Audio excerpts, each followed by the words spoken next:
Welcome to week 4 of our small group study, 4 Living Languages, Walking the Life of Jesus. Today we're going to study the living language of patience. Patience is the peaceful endurance that is able to bear any difficulty or trial without getting angry. I think many of us can learn patience or can get an extra dose of patience while we're driving. Maybe some of us are parents. Patience is often tested with people. We're going to study John chapter 20, verses 24 to 29, and see Jesus live out patience with one of his own disciples. Take some time to get familiar with the passage, and I hope you can follow along in your workbook as we study this together. We're in John chapter 20 now, talking about the patience of Jesus. And we come to this guy named Thomas, who's commonly known as Doubting Thomas. But, for me, after I did my studies in the passage, I kind of think he's more like pessimistic Thomas. I think that's kind of what his personality is. I think Thomas gets a bad rap, and the other disciples, they were running away too, but we focus on Thomas here. In verses 24 through 25, Thomas wasn't with the other disciples. We already know in verses 19 to 23, the disciples saw Jesus, he showed them the nail-pierced hands, so they all know. But Thomas wasn't there. And I think, again, that really shows how pessimistic he was, because I think Thomas wasn't in a good place. Because he was so pessimistic, the very thing he was pessimistic about came true. And I think he just was not in a good place. He was probably in a deeper sorrow than the rest, hiding somewhere else. Disciples come, they say, "We saw Jesus." He's like, "No, I don't believe you. I need to see it for myself." And I think it's really important to note here that faith and reason are not enemies. I think it's okay to have some reason and logic with faith. That's what apologetics is all about, right? We need evidence. And with Thomas, even though he's pessimistic, Jesus is patient even with his most devoted followers, even with the guy who was with him for 3 years and observed him with all these miracles. How do you think it's possible, though, for someone who did follow Jesus for that long to also have doubt? How is that possible? Yeah, I think whether you are a Christian that's been a Christian for a year or whether you've been a Christian for 40 years, I think we all go through seasons of doubt. I think pessimistic people are secretly people that just don't want to be let down. And so they view everything as negative just in case something bad happens. I think Thomas was a person who probably like you said, when he was so let down by what happened, because the worst thing that could have happened is what he maybe thought would happen. Or the worst did happen, but he didn't want that to happen. Obviously, he wants the best, right? He wants for Jesus to be who he said he was and all those things. I think it's human nature to still doubt and still hold on to our sinful nature and our control and our lack of understanding of God. And it's hard sometimes to really get it. Yeah, I think sometimes we kind of put the disciples on pedestals almost, and when we read about them, we expect so much out of them. We expect them to respond in the way they should, or we read scripture and we're like, how did you not get it? Like, what is not clicking? Like, honestly, like, you have these moments where you're so dumb, like, what's happening? And we have to take a step back and realize, like, Thomas was human. When I think about this question, I think about my girls and growing up in a Christian family. And I'm always telling them, I want you to not be head knowledge, but heart knowledge. Meaning I want them to not just know who Jesus is, but I want them to experience so that it becomes real. I think it's like what you said, that faith and reason are not enemies. I think we have to see that faith and doubt can coexist. In fact, doubt can be the very indicator of areas in our faith where we need to grow.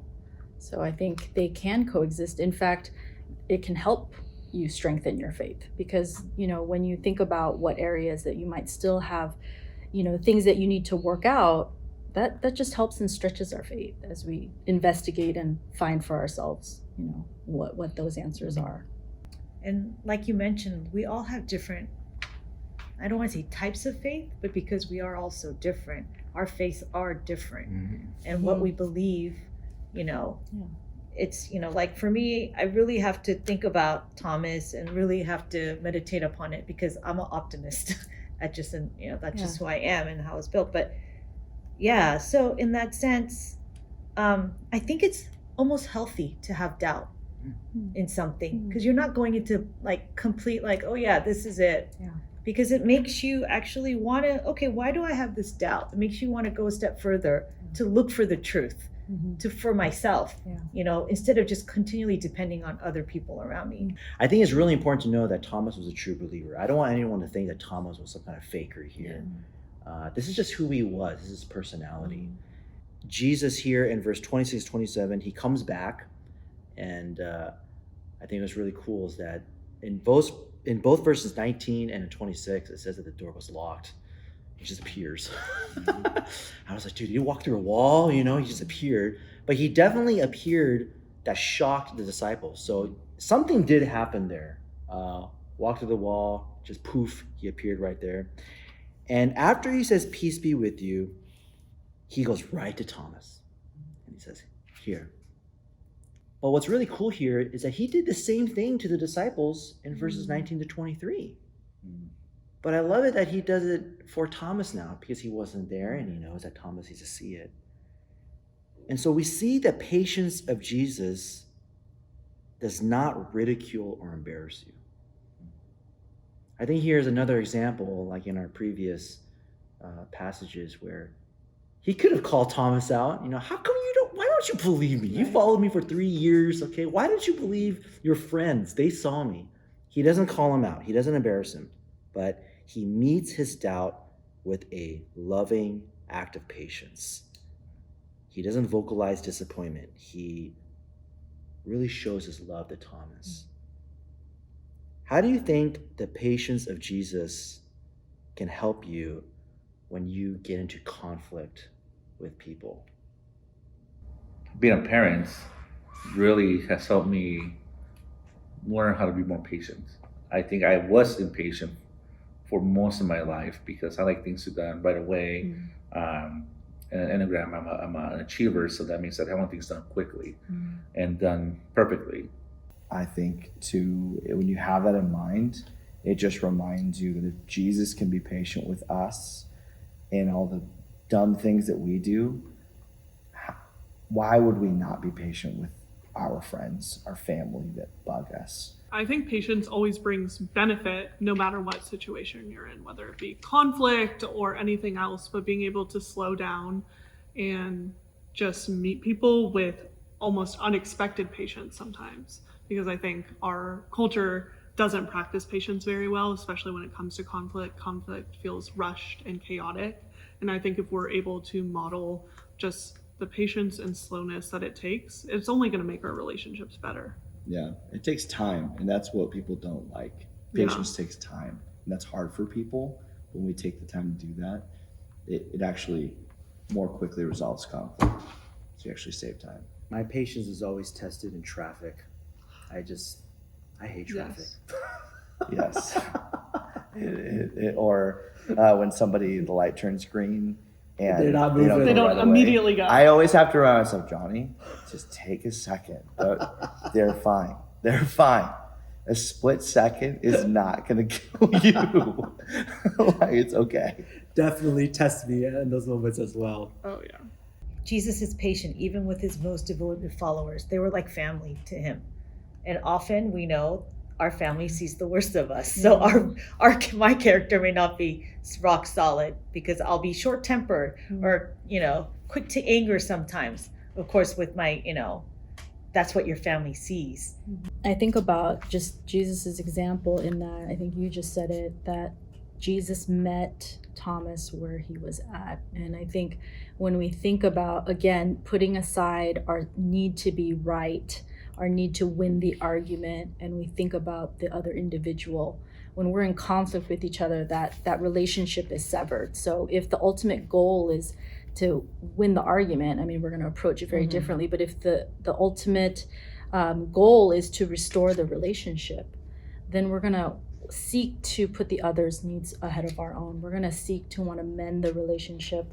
And I don't think Jesus is like catering to him. I don't think Jesus is doing something that people could criticize and be like, well, you can't just do that for everyone. I think he's doing something that is okay. This is the way, kind of like what you said, this is kind of how Thomas's faith works. He knows Thomas. Right. He's with them for years now. Right. He's with him for 3 Yeah. years. Jesus So probably he knows. how Thomas is going to react differently than Yeah. Peter and Yes. Exactly. Yeah. That's a great point. Yes.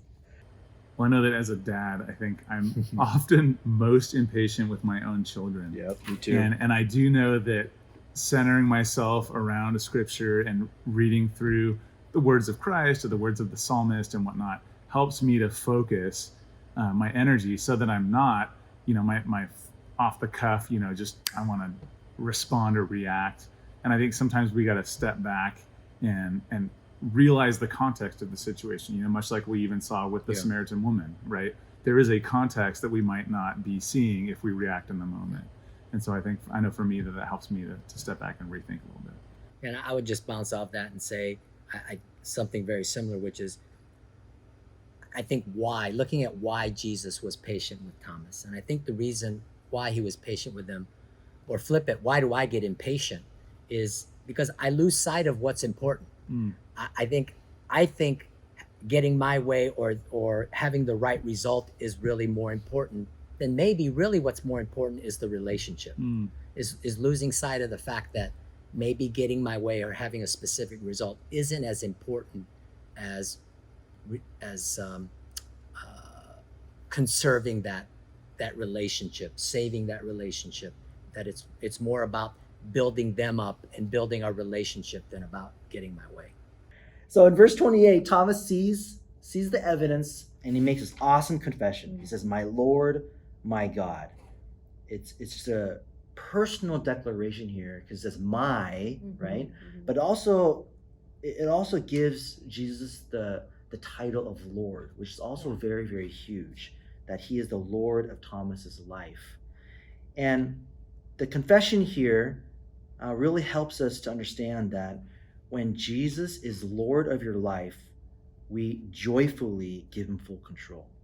We can joyfully give him full control. And when Jesus is Lord of your life, I think that's where we can really understand the patience of Jesus, because he's the Lord of our life. When we think about our relationship with Jesus, why do you think Jesus stays patient with us, even though some of us mess up or commit those same acts of sin continuously? Those things that all of us have, it's just hard to shake. But Jesus is so patient with us. Why does Jesus stay so patient with us? I think it goes back to his great love for us. I mean, my kids mess up all the time, but I'll never stop loving them, right? And even if they make mistakes, as a human being, I might not always be patient with them. But when I think about the great love that Jesus has for us, we might mess up, we might fail, we might do it continuously, but ultimately his love for us goes beyond what we are able to do for him or not do for him. But it points to, again, his love for us as his sons and daughters. I mean, I think about my own kids and why are we always patient with them even though they continue to mess up over and over again? It's because it takes time to grow. It takes time to learn these lessons, and nothing happens overnight. And so it's a process, that our relationship with Jesus is a ongoing process. So that's what I think about. Jesus isn't looking for right answers or checked boxes, and I think that's why he is so patient with us, because he's wanting life change. And he knows that takes time. He knows that takes mistakes and mistakes over and over again, but he knows in that process that we're going to come to know him better and look more like him in that. Well, I think that kind of harkens back to several different points we've stated where he sees the end game. He knows what's coming. He knows where we're going. He knows that we're going to come to completion at some point, right? He knows the struggles we're going to face, and he sees that version of us rather than where we're at. And I think that's key. Yeah, I think he's patient because that's just who he is. He is a long-suffering God, and I love that about him, because honestly, I would have given up on myself a long time ago. I would have given up on Kyung a long time ago. Thank God he hasn't done that. The other is, I think he stays patient with us, like you said, Rob, and impatient. The end game, we can't grow as human beings. I don't think we can grow unless we learn from our mistakes, unless we make a mistake and we are given the opportunity to repent, look at our mistakes and grow from it. So I think he stays patient because he knows ultimately that's for our best growth. In verse 29, he does kind of give Thomas a soft rebuke here. He's like, okay, now you believe because you see. Right. And then he starts talking about how, but there's going to be other people that don't see me, but they will believe. And we know that Jesus will be ascending to the Father soon, and Jesus can't make all these appearances to everyone. Eventually, he will go back and ascend to the Father. But we see this story culminate here with Thomas and Jesus, and Thomas kind of confirmed that Jesus really did resurrect. Why did Jesus reappear to the disciples and give Thomas a chance to see and touch him in person? Why did he do that? It's interesting. I hadn't really thought of that question before, but as I think about it now, I think of what did we see the disciples do after this, right? Every single one of them basically fought and died for their faith. And if he hadn't done that, maybe Thomas wouldn't have been as diehard, and maybe it would have died out. Maybe we wouldn't have the faith that we have today. I would just conjecture, I think that's probably the main reason, is that he needed to invest in people and giving them that extra layer of grace, faith, belief that they were going to go through tough times. But I think it's because he had a personal relationship with Thomas. For 3 years, Thomas had a relationship with Jesus. And Jesus saying, I'm going to go the extra step. You guys have already seen me. Thomas, you should be good enough. You should be able to take the word of your friends. I'm going to go the extra step because I have a relationship with Thomas, because I care for him. And I think about that in ministry. I can't do everything for everyone. That little saying that Andy Stanley has, do for one what you wish you could do for all. Those that I have a relationship with, I'm willing to go that extra step, that extra mile. And I think I love seeing that with Jesus and Thomas. And I think he's teaching us here that we all walk different lives, and he was the pessimistic one. So we're all going to have that friend who's pessimistic. So he's showing us that no matter where in our lives we are or what type of personality you have, just meet them where they're at. That's showing love, because we're not all the same. Yeah, I was going to say the same thing. It's like the lost sheep, right? He goes after the lost sheep. He's not going to make an example of the lost sheep and say, hey guys, look at this one.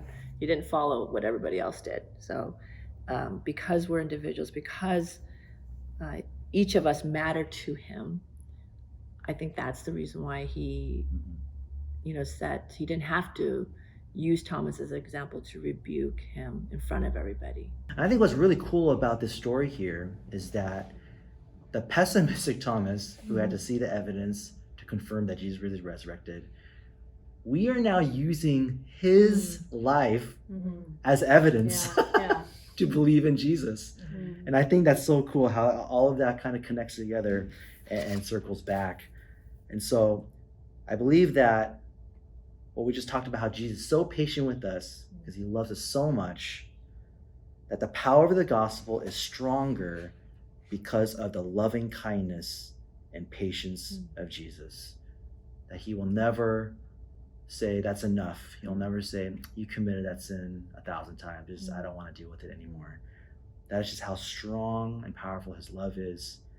And it just helps us to understand how great the gospel is, because it's wrapped in this loving kindness and patience. What a great story of Jesus living out patience for Thomas. I know that the patience of Jesus is tested in my life with my own children. I have an 8-year-old, a 5-year-old, and a 1-year-old baby. And my patience is tested with them every day. For you, it might be a coworker, a family member, or a friend. Choose an application so that you can practice patience this week. And I hope you have a great time of discussion as you share your thoughts together as a small group. Thank you for doing the study with us, and I hope that all of us can practice these 4 living languages in our lives. May we all live and be more like Jesus every day.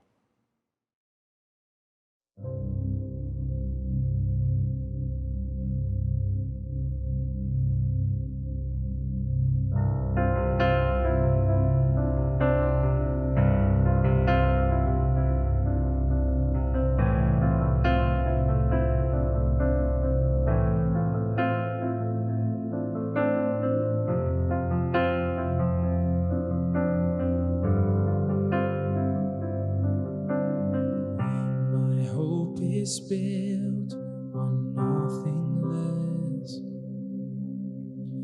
than Jesus' blood and righteousness. I dare not trust the sweetest friend, but wholly trust in Jesus' name. Let's sing it again. My hope is built on nothing less than Jesus' blood and righteousness. I dare not trust the sweetest frame, but wholly trust in Jesus' name.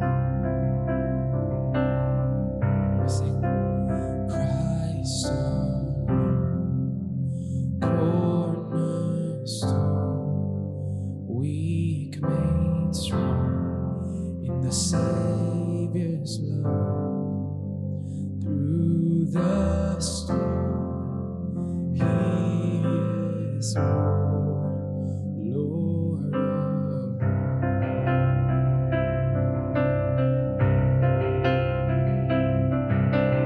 when darkness seems to hide His face,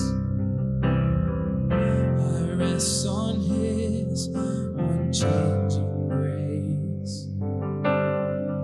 In every high and stormy gale,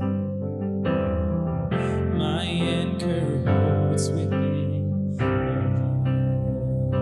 Oh, my anchor holds within the veil. Christ alone, cornerstone, weak made strong in the Savior's love. Through the storm, He is Lord, Lord of all.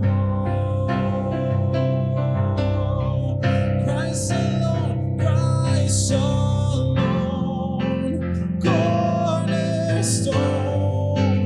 weak made strong in the Savior's love.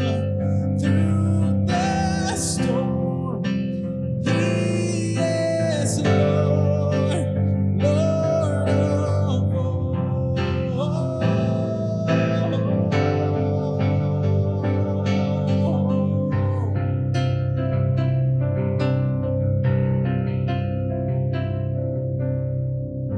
When He shall come with trumpet sound, oh, may I then in Him be found, dressed in His righteousness alone, faultless stand before the throne.